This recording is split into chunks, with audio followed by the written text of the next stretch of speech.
일단 인사부터 드릴게요. 네. 안녕하세요. 네. 예, 저는 이제 법무법인 정론의 김수혁 변호사라고 하고요. 몇 년 전부터 그 영혼모 통해 가지고 법률 상담소를 만들어서 이제 여러 가지 그 상담을 진행했었어요. 제가 최초에 이 화물 운송인들 관련해 가지고 상담을 진행하게 된 게 제 뭐 친구도 있고 제 지인분들 중에 이 일을 하시는 분이 계시거든요. 근데 그분들이 하시는 말씀이 여기가 좀 말하자면 뭐 무법지대다. 뭐 법이라는 게 뭐 통하지가 않고 피해당하는 사람들도 많고 뭐 운송료 못 받는 경우도 부지기수다. 그래서 조금 법조인들의 어떤 조력이 필요하다라는 말씀을 듣고 제가 여기에 들어오게 됐어요. 그래가지고 여러 가지 상담을 좀 진행을 했는데 실제로 제가 한 상담 건수가 약 한 1000건 정도 되는 것 같아요.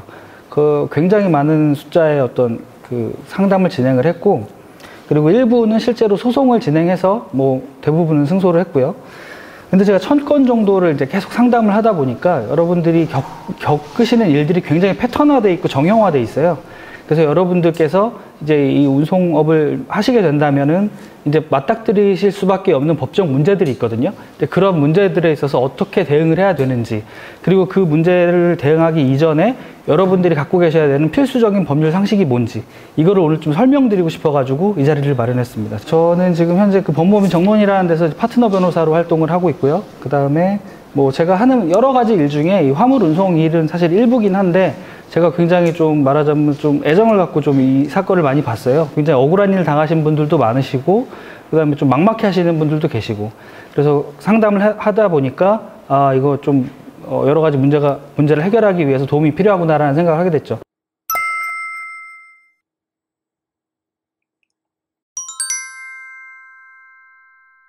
자, 일단 화물 운송업의 기초라고 제가 이렇게 해놨는데, 보통 분들이 이제 화물 운송 일을 하게 되시는 어떤 그 일의 순서가 있거든요. 그걸 한번 말씀을 드려볼게요. 제가 뭐 A씨의 화물 운송 연대기라고 일단 써놨는데, 한번 순서로 한번 볼게요. 최초에 여러분들이 이제 광고를 보시죠.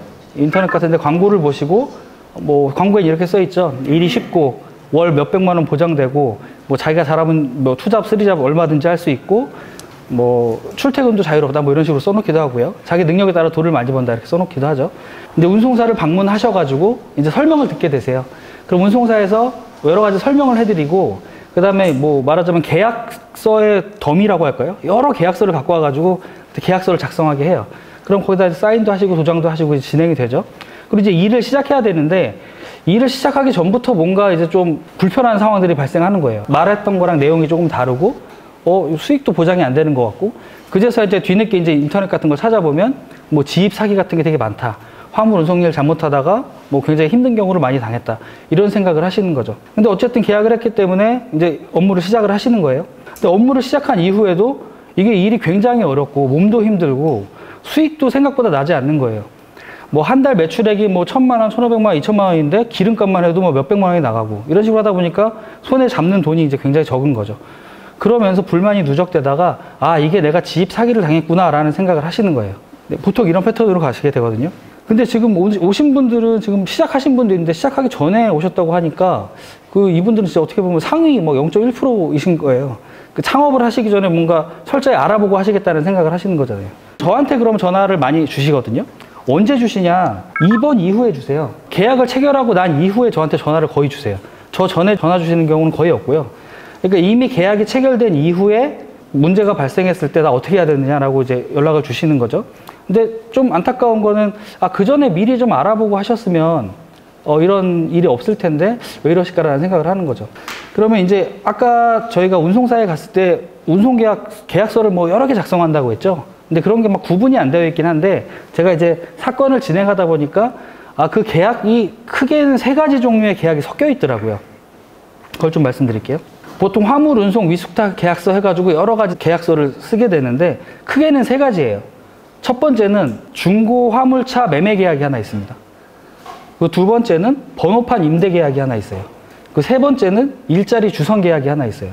이건 제가 하나의 전형적인 예시를 들어드린 건데, 모든 그 운송업체에서 계약을 이런 식으로 한다는 건 아니고요. 여기에서 이제 막 여러 가지 변형이 이루어져요.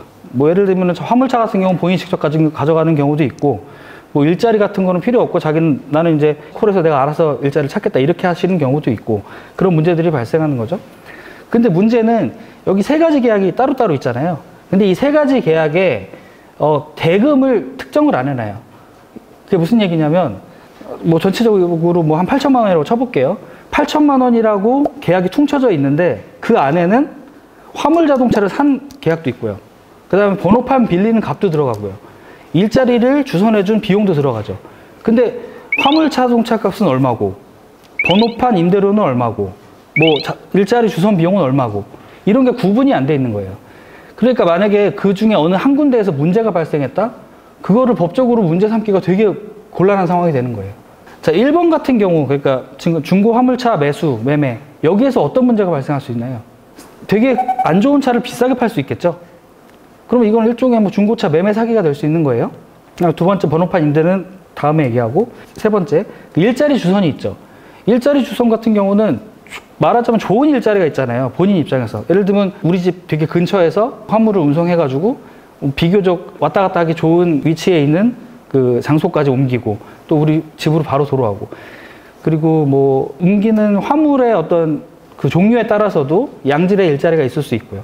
처음에는 그런 걸 생각하고 왔는데 이게 내용이 점점 달라지는 거죠. 갑자기 노선을 바꾸기도 하고요. 갑자기 운송해야 되는 물품을 바꾸기도 하고요. 그럼 나중에 이제 그걸 가지고 문제 삼기가 되게 곤란해지는 거예요. 근데 여기서 이제 핵심적인 내용은 사실은 2번이에요. 번호판의 임대라고 하는 부분. 이게 이제 소위 말하는 지입계약의 문제로 연결이 되거든요. 네, 지입계약에 대해서 한번 말씀드릴게요.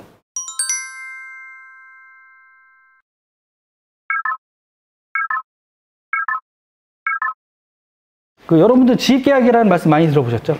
사실 화물차 지입, 뭐 지입차주, 뭐 지입운송사 이런 식으로 지입계약이라는 말을 많이 듣는데, 저도 이제 사법시험 공부할 때 뭐 판례 같은 걸 보면 지입계약이라는 말을 꽤 봤어요. 근데 지입계약이라는 게 뭔지 그때는 뭐 이렇게 크게 이해를 하진 못했었거든요. 근데 제가 이 사건을 하다 보면서 이제 점점 아, 이게 이런 문제가 있구나라는 걸 이제 알게 된 거예요. 우선 지입계약이라는 거는 법률상 용어는 아니에요.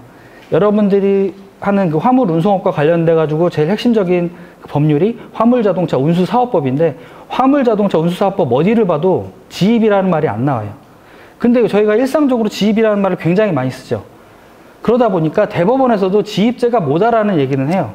지금 제가 여기다가 올려드린 이 부분이 이제 그 2010년도에 대법원에서 지입죄라는 게 뭐다라는 거를 나름대로 정의를 내린 거예요.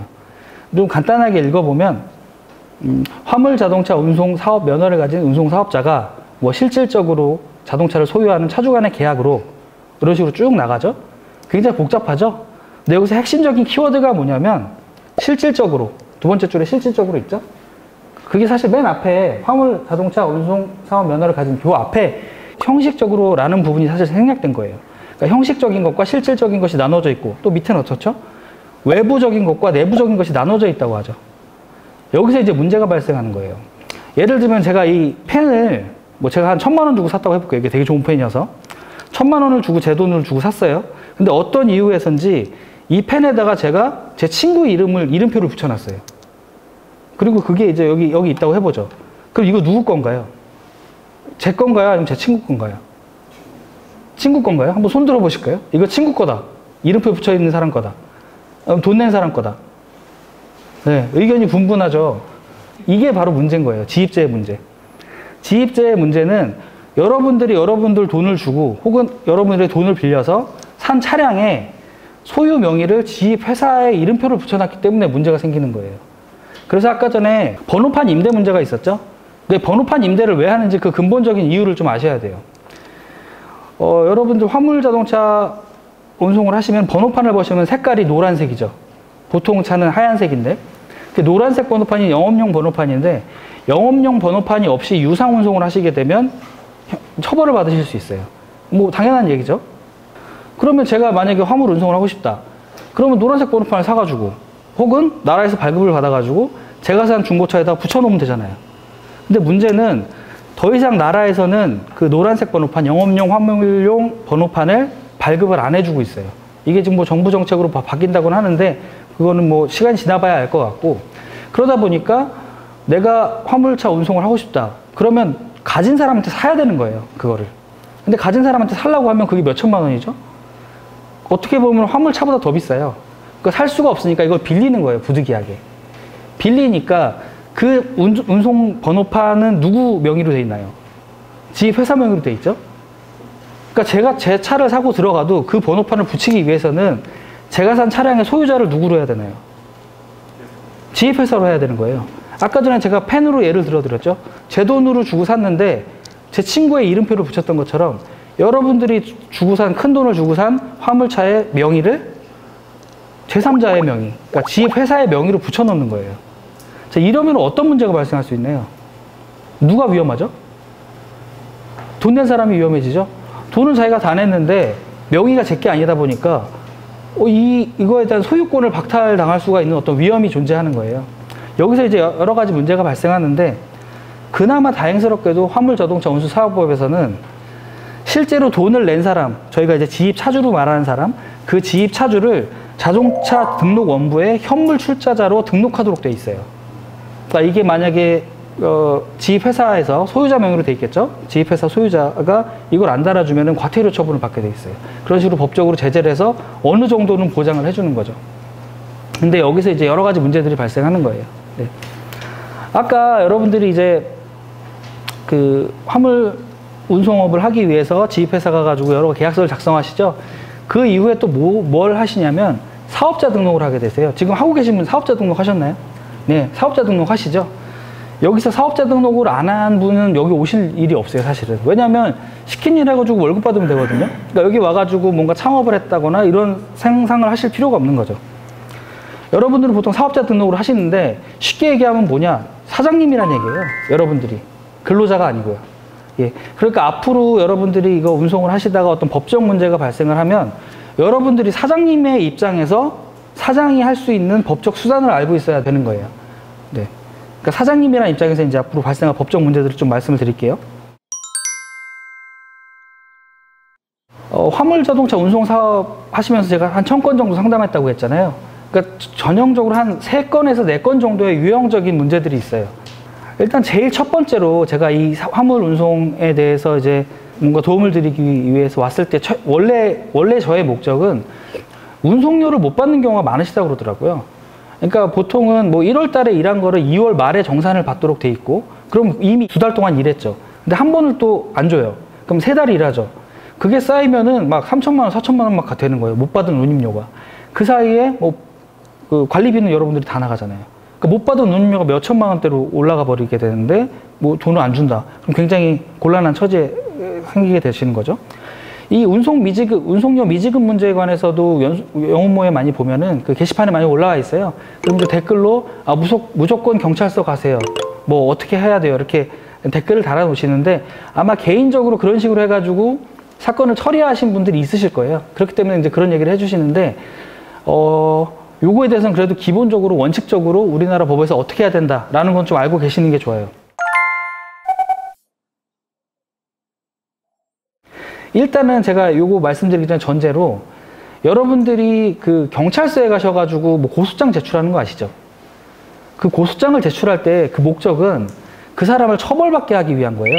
감옥 보내는 거 혹은 벌금 때리는 거. 근데 여러분들 중에 좀 잘못하시는 게 나라에서 벌금을 때려가지고 그 돈을 뺏어서 나한테 준다 이렇게 생각하시는 분들도 계시거든요. 그거 아니에요. 그건 국고에 귀속돼요. 제가 누군가로부터 일한 대가를 받거나 혹은 돈을 받기 위해서는 민사소송이라는 걸 제기해야 돼요. 이거는 경찰서랑은 아무 상관이 없어요. 그러니까 법원, 민사법원에다가 소장을 제출하는 식으로 해서 저 사람이 저한테 돈 줄 돈이 있는데 안 주고 있습니다 라고 해서 판사님한테 이르는 거죠, 말하자면. 그러니까 누군가 돈을 안 줄 때 그럼 어떻게 해야 되나요? 경찰서에 먼저 가는 게 아니라 민사소송을 먼저 생각을 해주셔야 돼요. 민사소송 같은 경우는 뭐 변호사를 통해서 하시는 게 훨씬 좋지만 뭐 금액이 애매하거나 그럴 경우에는 뭐 개인적으로 하셔도 되고요. 근데 좀 불편한 일이 많으실 거예요. 뭐 송달을 받아야 되거나 뭐 법원을 가야 되거나 뭐 법원에서 보통 뭘 고쳐달라고 이제 보정명령 같은 게 내려오는 경우가 있는데 그걸 또 고치는 것도 쉽지 않은 일이고 그러니까 더 이제 신경 쓰실 일이 많으니까 금액대가 어느 정도 된다면 변호사한테 맡기시는 게 훨씬 좋아요. 그 다음에 사기죄로 이제 고소를 하면 된다라고 생각하시는 분들 많죠. 보통 약간 시골의 조그만 경찰서 같은 경우는 주변 사람들의 어떤 민원을 받아가지고 해결해주는 역할도 좀 해주는 것 같아요. 그 서울에 있는 뭐 강남경찰서, 소초경찰서 너무 바빠가지고 이런 거는 다 민사로 가세요 이렇게 얘기를 하시는데 뭐 조금 마음씨도 좋고 뭐 이러신 분들은 그거 제가 한번 전화 좀 해드릴게요 라고 해서 운송료 안 주는 분한테 전화하기도 하고 이렇게 하죠. 근데 법적으로 엄밀히 따지면 그거 굉장히 큰 문제거든요. 그렇게 하면 안 돼요, 원래. 큰일 나는 거예요. 보통 사기 혐의로 고소를 하시면은 이거 거의 무혐의 나와요. 그러니까 나중에 이제 예를 들면 선생님들이 누가 돈을 안 줘가지고 사기죄로 고소를 했어요. 근데 결과적으로 무혐의가 나왔다. 그럼 그 사람 더 신나가지고 이제 안 줘요. 돈. 받을 길이 없어지는 거예요. 말하자면 부작용이 생기는 거죠. 여러분들도 심리적으로 타격을 입게 되고 내가 분명히 피해를 받았는데 왜 저 사람이 무혐의냐라고 좀 사법을 불신하게 되기도 하고요. 그렇기 때문에 원칙적으로 민사소송으로 하되 예를 들면은 이 사람이 아주 그냥 조직적이고 계획적으로 사람들한테 일시키고 돈을 안 준다. 그래서 피해자가 한 10명, 100명이다. 그럼 그 사람들끼리 모아가지고 형사 고소를 하면 이건 조금 유효할 수가 있는데 그냥 본인 한 명이 못 받았다. 이거 가지고는 좀 약할 수가 있거든요. 그러니까 이거 형사 고소는 조금 신중을 기해서 하셔야 돼요. 그 다음에 제가 이제 마지막 부분으로 실제 미지급 운임료와 강제 집행 가능성을 따져서 실익이 있는지 고민해야 된다. 이렇게 말씀을 드렸는데 이 얘기가 뭐냐면요. 제가 운송료 미지급 사건 같은 경우에는 100% 승소를 했거든요. 이거는 사실 질 이유가 없어요. 상대방이 분명히 일을 했는데 돈을 안 주는 거니까. 이게 지는 경우는 피고를 잘못 설정했거나 아니면은 뭐 증거를 너무 부실하게 냈거나 이런 경우지 보통은 다 이기게 돼요. 근데 문제는 뭐냐면 상대방 회사가 실제로 돈을 갚을 능력이 있나? 이걸 한번 따져보셔야 돼요. 이 사람들이 완전히 뭐 법인인데 이미 그 회사도 망했고 완전 행전 한 푼 없는 뭐 거지가 돼버렸다. 그러면은 실제로 돈을 받아낼 수는 없어요. 그러면 그때까지 소송에 들어간 비용, 그 다음에 그 노력, 시간, 그런 것들이 좀 다 날아가는 느낌이 있기 때문에 그런 거를 좀 신중을 기하셔야 되고 또 하나는 미지급 운임료가 되게 적은 경우가 있어요. 예를 들면 저한테 상담 오셔가지고 막 심각하게 막 상담하셨는데 뭐 미지급 운임료가 얼마예요? 그때 5만 원이라는 거예요. 저랑 한 20분 상담했거든요. 제 상담료도 안 받고. 그러니까 저한테 다 뺏어간 거예요, 그거 어떻게 보면. 근데 되게 본인 이제 심각한 거죠. 그리고 약 오르기도 하고. 그래서 제가 이제 그런 경우에 제 기억에 한 15만 원 정도 건인데 감정적으로 굉장히 싸우신 거예요. 그러니까 이분이 이제 너무 속상해가지고 나는 이거 피해를 봐도 되니까 무조건 해주세요라고 해가지고 제가 처리를 해드린 적이 있거든요. 받아야 될 돈이 15만 원인데 변호사를 선임해서 하게 되면 변호사 보수로 30만 원 정도를 추가로 받을 수 있어요. 상대방한테. 그리고 이런저런 거 다 더하니까 한 50만 원이 되는 거예요. 그러니까 이분은 못 받은 돈이 15만 원인데 결국 50만 원을 받으셨거든요. 근데 이분이 나중에 저한테 굉장히 자기가 이긴 건지 모르겠다라는 말씀을 하신 게 그분이 그 소송을 진행하고 뭐 법원도 한번 출석해야 되고 이러다 보니까 하루 일당을 날리신 거예요. 근데 본인이 생각할 때 내가 하루 열심히 일했으면 15만 원보다 훨씬 더 버는데 그 다음에 뭐 50만 원 받았다 쳐도 내가 더 많이 벌 수 있는데 내가 그때까지 들였던 어떤 그 고통과 시간을 생각하면 나는 좀 억울하다 이런 말씀을 하시더라고요.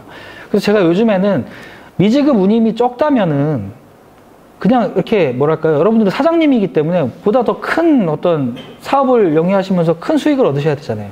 그런 작은 부분에 막 연연해가지고 감정적으로 속상해하고 이런 것보다 어떤 경우는 이거 그냥 아예 똥 밟았다는 생각으로 좀 지나가시는 게 나을 수도 있어요.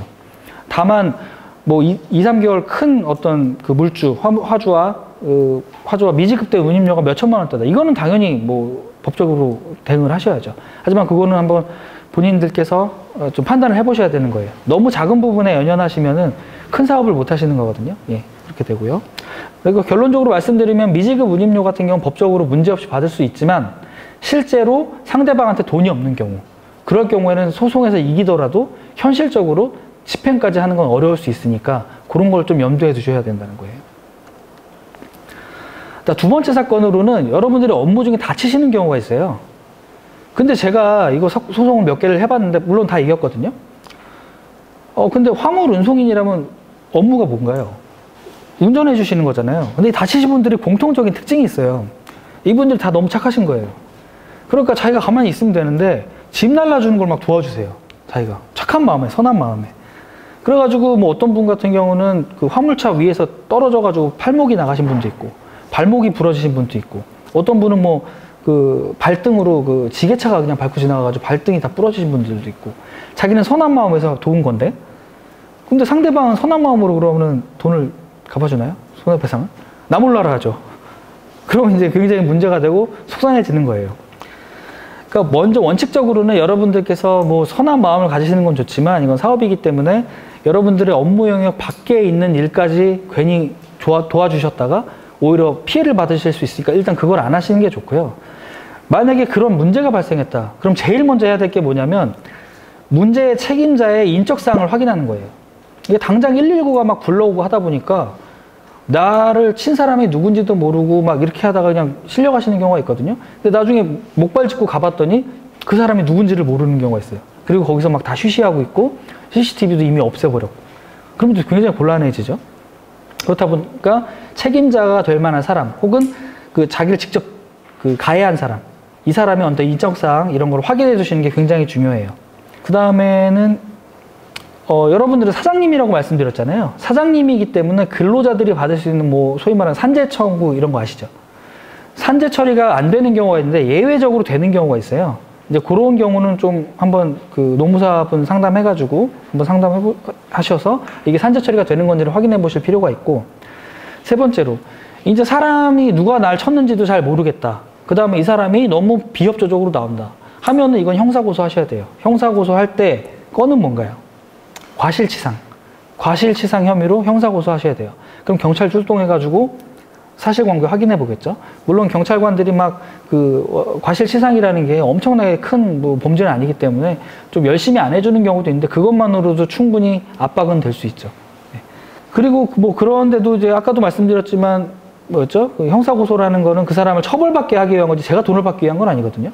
물론 형사처벌을 받을 염려가 있다 보니까 자기가 이제 합의를 하기 위해서 돈을 주는 경우는 있어요. 그런 경우 있자면 원칙적으로는 아까 뭐라 그랬죠? 민사소송으로 가는 거라 그랬죠? 네. 근데 문제는 민사소송으로 가시잖아요? 예를 들면 팔 하나가 부러졌다고 해볼게요. 팔 하나 부러지면 얼마 정도 나올 것 같으세요? 손해배상액이? 한번 예측 한번 해보시겠어요? 팔 하나가 부러져가지고 뭐 일을 한참 못했다.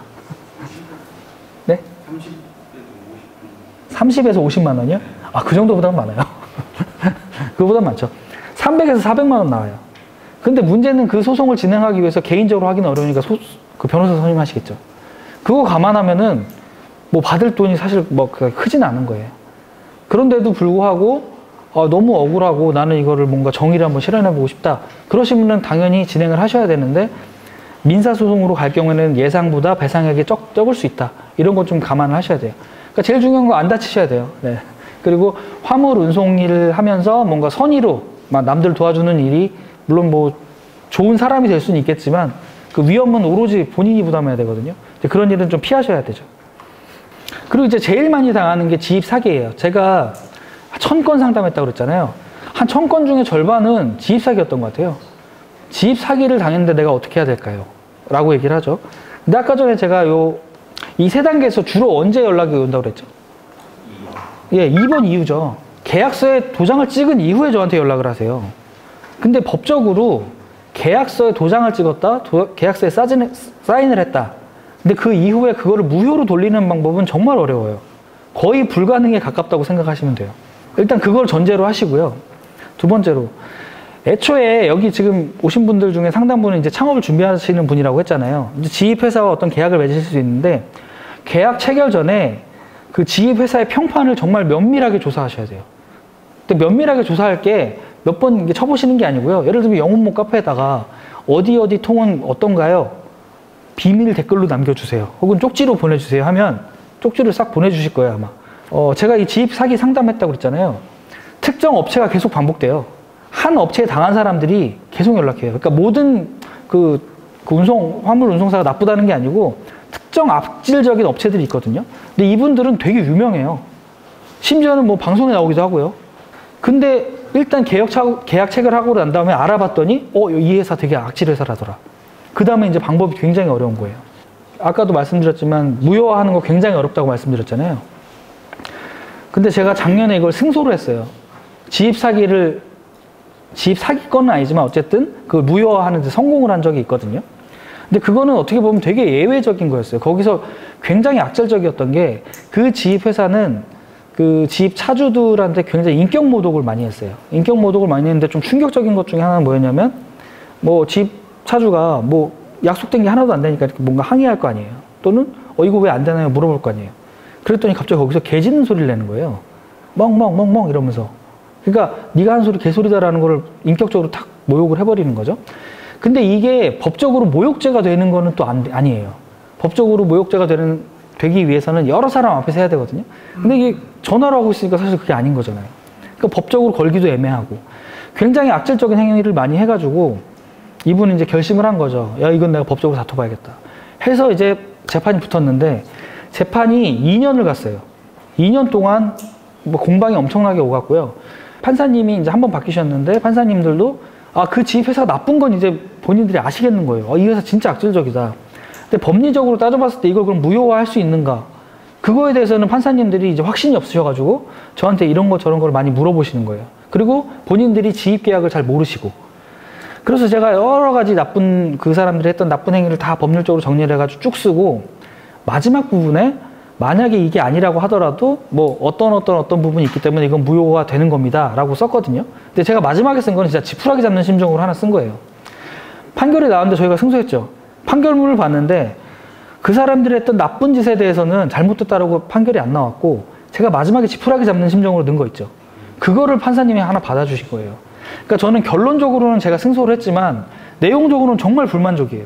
왜냐하면 지입회사가 했던 나쁜 행동들에 대해서 판사님이 이거 나쁘다라고 판단을 안 내줬기 때문에 전 이제 와, 이거 지입계약일을 무효화하는 게 정말 무섭구나라는 생각을 하게 된 거예요. 그래서 마지막에 이제 그 어떤 분은 그 지입 사기당하신 분 중에 한 분이 저한테 무슨 얘기까지 했냐면 이런 지입 사기를 당한 자기 자신을 죽이고 싶다고 그러더라고요.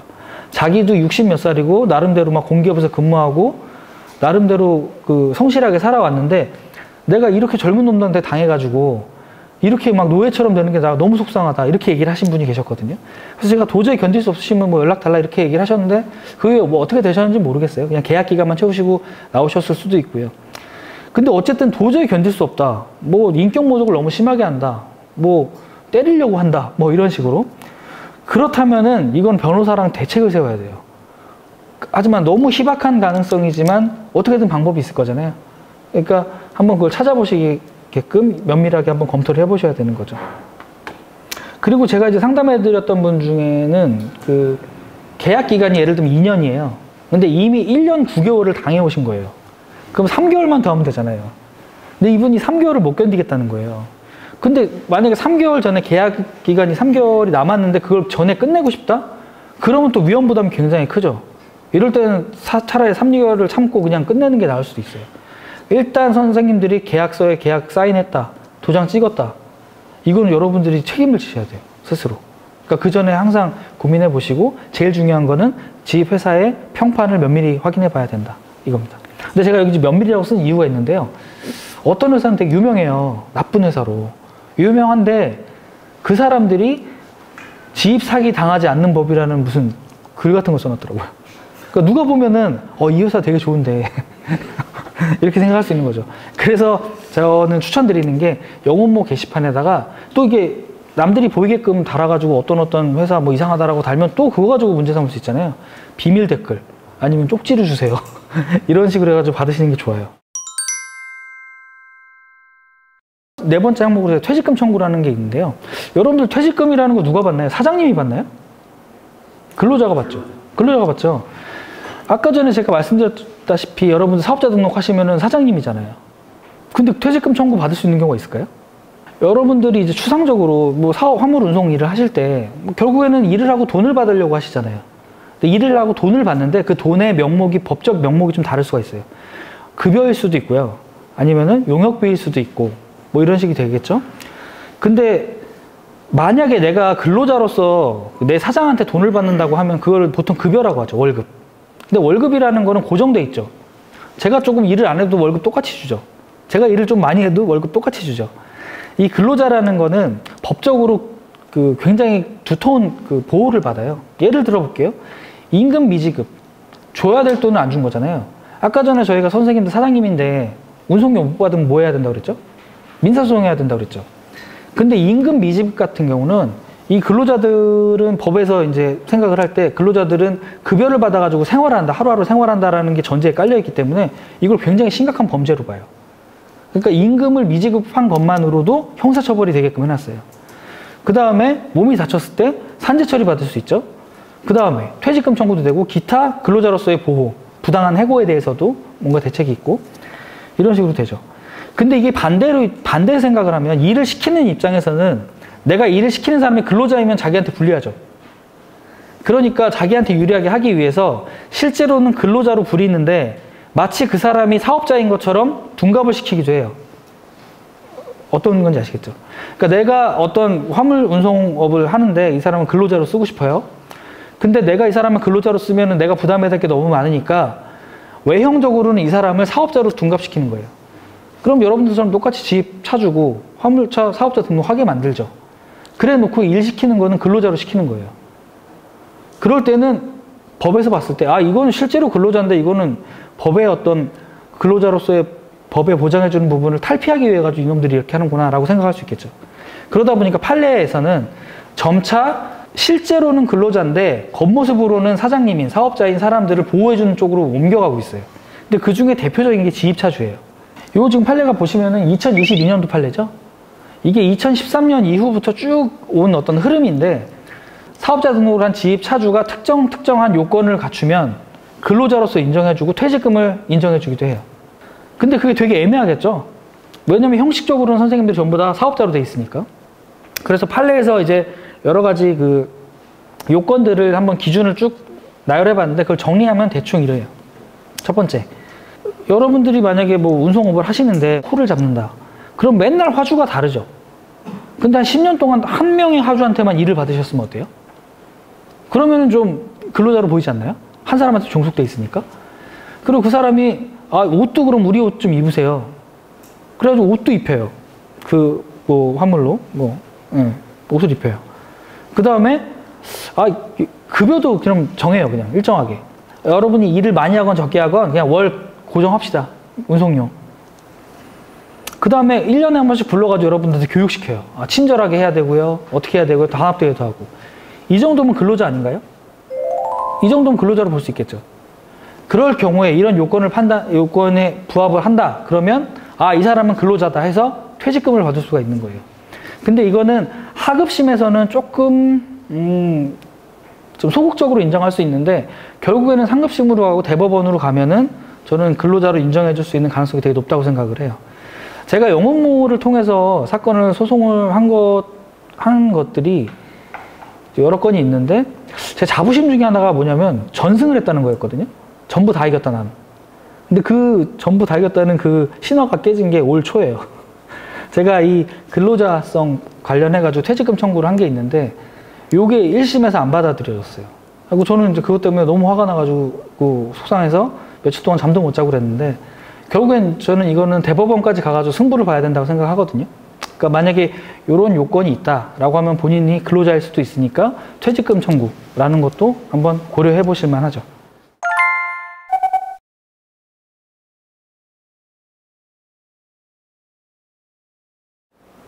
제가 오늘 준비한 강의는 여기까지고요. 혹시 질문 있으실까요? 네, 선생님.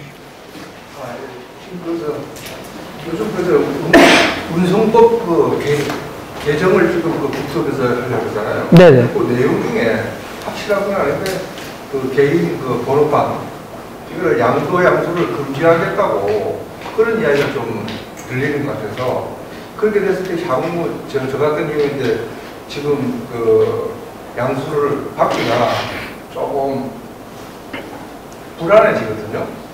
그래서 그런 관계가 향후 어떻게 진전될지 그게 좀 궁금해서.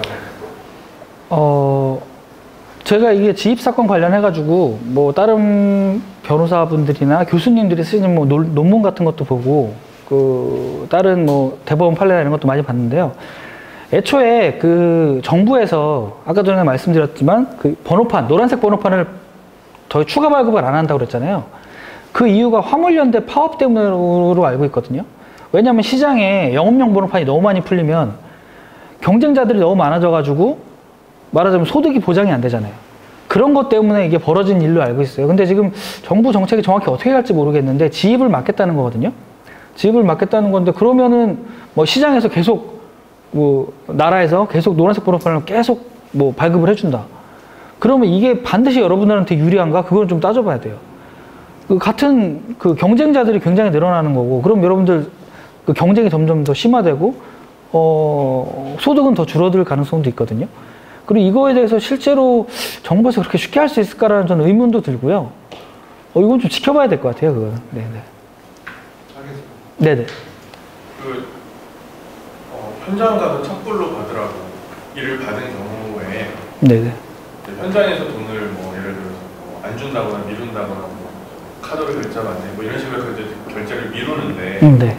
그러면은 저는 일은 이쪽에서 받았는데 제가 이제 돈을 못 받은 거를 만약에 약간 뭐 민사 얘기하셨거나 하셨잖아요. 이 착불지에다가 돈을 달라고 해야 되는 건지, 일을 주는 쪽에다가 돈을 달라고 해야 되는 건지, 어느 방향으로 이제 책임 소재를 물어야 될까요? 그걸 이제 증거의 문제인데요. 예를 들면 선생님이 착불지에다가 미리 좀 확인을 하셨어야 돼요. 하기 전에 이거 착불인데 맞나요? 라는 확인이 만약에 있고 그 사람이 이거 착불 맞습니다 라고 했으면 그 사람한테 받는 거고. 그럼 책임은 그쪽에다 묻는 거고. 네네네. 그런 것들이 미리 확인이 돼야 돼요. 일을 받을 때는 착불이라고 써있으면 제가 받았는데 네네. 갔더니 뭐 저쪽 가서 받아라 라고 하던가 아니면 그냥 결제를 착불이라고 했는데도 불구하고 뭐 미루는 경우는 어떻게 해요? 그게 이제 아까 말씀드린 부분인데, 예를 들면 받아야 될 돈이 몇 천만 원이다. 그럼 민사소송 하시는 게 맞아요. 근데 예를 들면 10만 원이다. 그럼 그거에 대해서는 한번 생각해 보셔야 돼요. 뭐 택시 운전하시다가 승객이 탔는데 막 도망가는 경우도 있다고 그러잖아요. 갑자기 택시비 안 내려고. 근데 그때 택시기사님이 그 사람을 막 쫓아가요. 쫓아가가지고 막 붙잡아가지고 받아가지고 하는 경우, 그것도 뭐 정의의 실현을 위해서는 좋은데, 어떻게 뭐 사업이라는 걸 하다 보면은 이상한 사람들을 만나게끔 돼 있거든요. 근데 여러분들은 지금 창업을 하시는 거기 때문에 사장님이란 말이에요. 나는 큰 사업을 운영하고 있는데 거기서 말하자면 불량품 같은 것들이 계속 발생하는 거예요. 그러면은 불량률은 일정 부분 나올 수밖에 없는데, 그걸 매사 다 가가지고 법적으로 대처를 하고 뭐 사기죄로 고소를 하고 할까? 이건 한번 생각해 보실 문제인 거예요. 착불지에 제가 착불인지를 확인 안 하고 그냥 갔는데 네. 문제가 생기면 그건 제 잘못이에요. 확인 안 한 사람. 그게 선생님 잘못이라기보다는 법적으로 대처를 할 수는 있지만, 그러니까 끝까지 싸우시면 받을 수는 있죠. 받을 수는 있지만, 그걸 끝까지 싸울 만큼의 어떤 시간과 비용을 들여야 될 일인지는 본인이 한번 판단을 해보셔야 되죠. 네. 그런 문제는 일하면서 소소한 문제, 이게 변호사님한테까지 가는 문제는 아니고, 일상적으로 우리가 살면서 이렇게 하다 보면은, 그쪽에다가 이제 착불이라고 하면 착불하는 그 사람한테 받아야 돼. 그리고 아니면은 주선사가 소개를 했으면 주선사한테 책임을 물어야 돼. 네. 안 주면. 근데 제가 이제 여러 상담을 해봤을 때는 그런 건이 생각보다 많지는 않은 것 같더라고요. 그게 막 어떻게 보면 파렴치하게 일 시켜놓고 5만 원 안 주고 10만 원 안 주고 이런 일이 생각보다 많지는 않아요. 예. 그러니까 뭐 그렇게 나쁜 사람들만 있는 거 아니죠, 우리나라 사람들이. 네네. 그리고 제가 또 하나 더 추가로 말씀드릴 것이, 저는 이제 주로 상담을 하는 쪽이 지입 차주 쪽이에요. 그러니까 지입 차주분들이 내가 지입 회사한테 사기당했다 이렇게 말씀하시는 경우가 많은데, 내용을 가만히 듣다 보면은 지입 회사 하는 것도 굉장히 어렵겠다는 생각도 들어요. 왜냐하면 이분들이 오셔가지고 그냥 뭐 도장 같은 거를 막 좀 경솔하게 찍으시고 일이 막 다 진행되는데 갑자기 나 안 하겠다라고 뭐 연락을 끊어버린다든지 이러면 지입 회사 입장에서도 난감해지잖아요. 당장 지금 기사를 투입해야 되는 노선이 있을 수도 있고, 이미 다 뭐 중고차 매매나 이런 게 이루어졌는데도 그럴 수도 있으니까. 그러니까 꼭 뭐 지입 회사라는 게 다 나쁘고 지입 차주는 무조건 피해자고 이렇게 생각을 안 하셨으면 좋겠고요. 분명히 좋은 회사들이 있거든요. 그리고 그렇게 좋은 회사들의 사장님은 저한테 또 상담을 하시면 또 호소를 하시는 거예요. 지입 기사한테 내가 당했다, 멱살 잡혔다, 욕먹었다, 이렇게 얘기를 하시는 거예요. 그러니까 꼭 그렇게 나쁘게 생각하지 마시고 미리 좀 알아보시고 평판도 조회해보시고, 그다음에 이 일을 하기 전에 단순히 나는 일하고 돈 벌 거야 라는 문제가 아니라 나는 지금 창업을 하는 것이고 난 사장님이 되는 것이고, 그러기 위해서 나는 어떤 법률적인 지식을 내가 갖고 있어야 되고, 이럴 때는 어떻게 대처해야 되고, 이런 걸 좀 체계적으로 알고 계시는 게 훨씬 좋다는 거예요. 네. 이상입니다. 네. 또 따로 또 질문 없으실까요? 네. 끝. 될 것 같습니다. 네. 만약에 긴밀하게 더 상담을 하고 싶으신 분들은 조금 이따 점심시간이라든지 그때 상담을 하시는 거로 하고, 자, 수고하셨습니다. 네. 감사합니다.